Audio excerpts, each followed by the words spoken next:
We are back on some leg activity.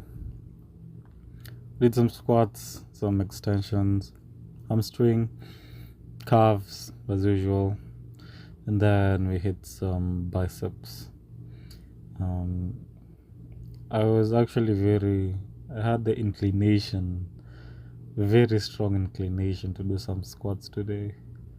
Like my mind would not shut up. My mind was just like squats, squats, squats, squats, squats, squats, my guy. So I had to do some squats. But it is because I haven't really done squats in the past few times I've been working out. I think in the past like month or two, I have not really been doing squats that much. I've been doing a lot of machine stuff, which machine is really nice in like isolating the quads and whatnot. But I think squats are just beautiful movement, superior movement. It engages a lot, like engages your core, your back, your quads, all that. But I kind of want to work on getting some good form and build up my squat weight. But as you can see, I kind of have nice depth on these squats, but I'm having some trouble with alignment. I was slightly shifting to one side, so I kind of want to improve that a little bit. And yeah, see how it goes. But all in all, I like that squat. It was nice weight, not really very heavy.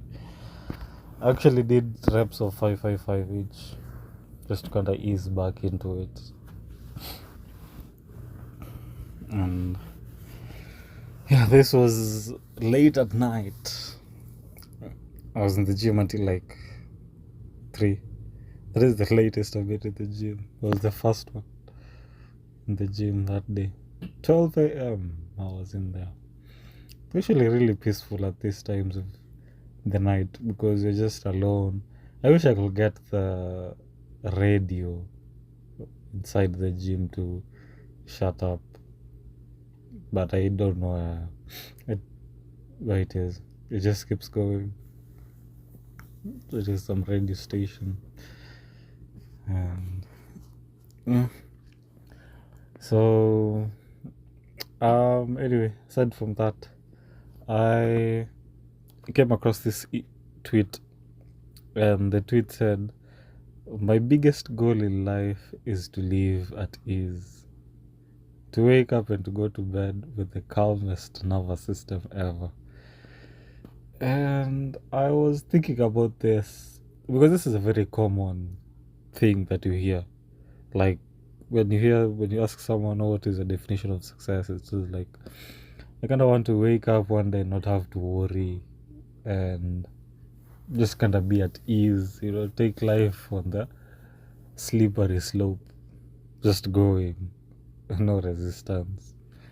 And I feel like if this is your mentality, if your biggest goal in life is to live at ease, then it is an unachievable goal, or a goal that does not really make sense. Because let us use game theory to analyze this. If in the game theory philosophy, it is you have to look at the players, you have to look at the rules and restrictions of the game, and you have to look at the incentive of the players who play the game. And a life of complete ease, a life in which you do not worry, just that it does not make sense, the game of life. Like the rules do not allow it. There is some certain restrictions which, as long as you're alive, you're going to experience some sort of obstacle, in a sense. because once you're aiming at something, you have to do away with something else. So there's always going to be some form of resistance in whatever you are trying to accomplish. So instead of kind of wanting to get rid of this existence, because yes, like it does not feel good. Like we all know, once we've all been in a position where we kind of want something and we put in effort towards something, and we have some backlash, we have some resistance, something which is between me and my desired outcome or my goal. And sometimes it is painful, and the pain brings about negative emotion and whatnot, so we do not really want it.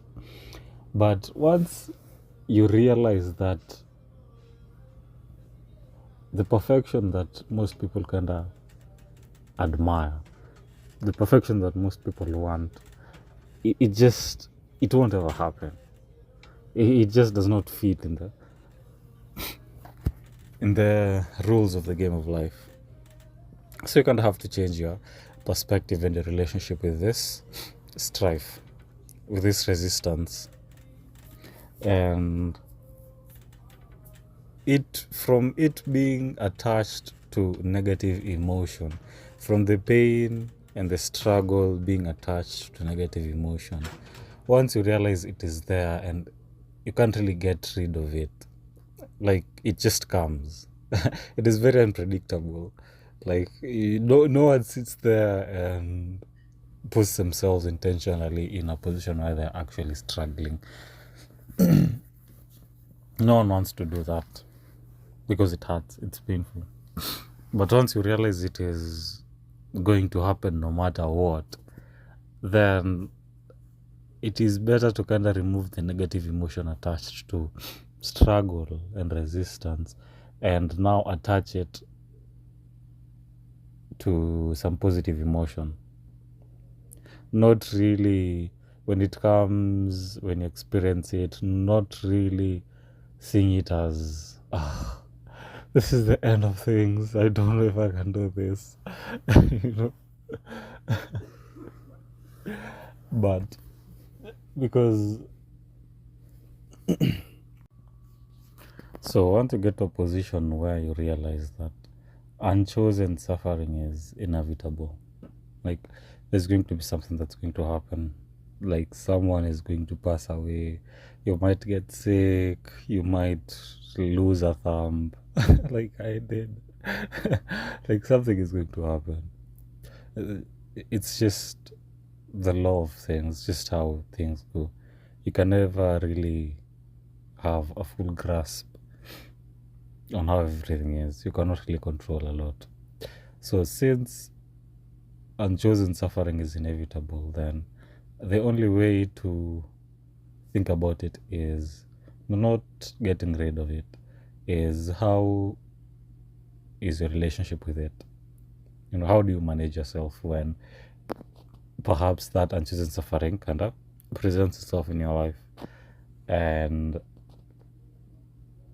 in my view, a way to do this is through chosen suffering. Now,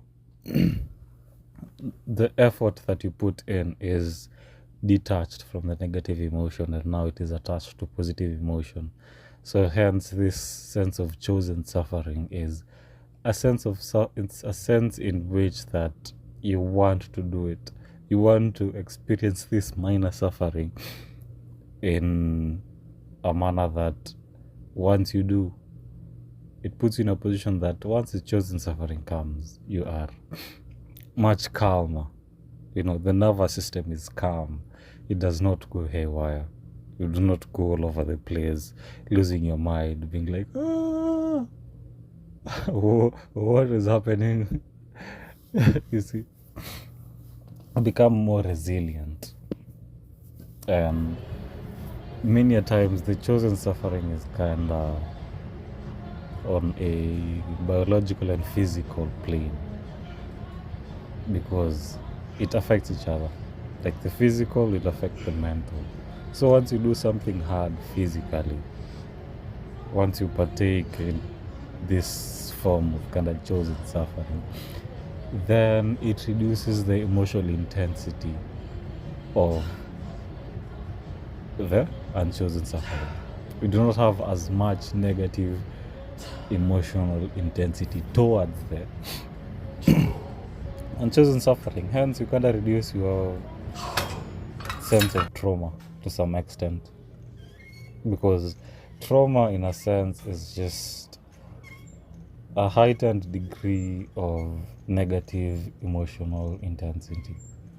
And if you're constantly in that state, then progress might be slow. Like you might be wondering, oh, what is happening? I'm trying to doing all these things, you're putting in effort, and you're not really getting a desired outcome.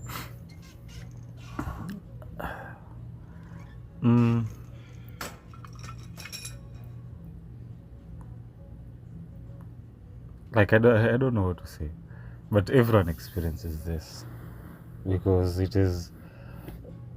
that's just how life is. No one is exempted from it. As long as you live, as long as you're a human being, we pretty much experience the same reality and a different reality all at the same time.